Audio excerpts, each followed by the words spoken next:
Installation solar 6 kilowatts. Oh, dali sa ronda na installation solar hydro 18 kilowatts. Okay.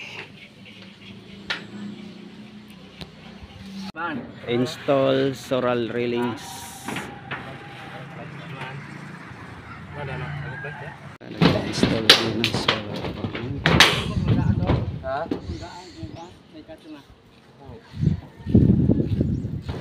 Bali nito. Bali.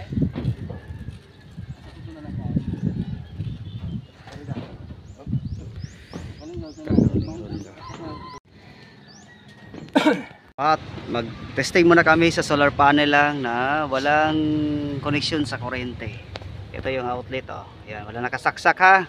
Yan, wire na yan, solar panel yan galing. Yan. Yung wire na yan. Tignan mo yung electric drill, pandarin namin. Oh, yan, ito ba? Oh. Solar patay ko ha. Sige, pandarin mo, sige. Di ba? Wala ang power, di ba? Oh. Yan. Di ba? Solar panel pa yan. Wala pang inverter ha. Yan, tapos na kami nag-install na. Yan, kakatapos lang namin nag-install ng solar panel. Tapos ilalatag na namin yung wire papunta sa bahay para ikabit na namin yung solar inverter na LV1000. 4 pieces of solar panel, brand Jinko Bifacial.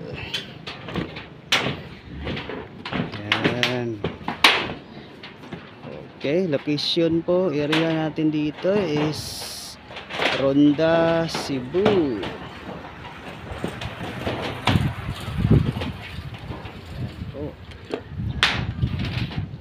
Okay, nagkit na kami ng mga gamit.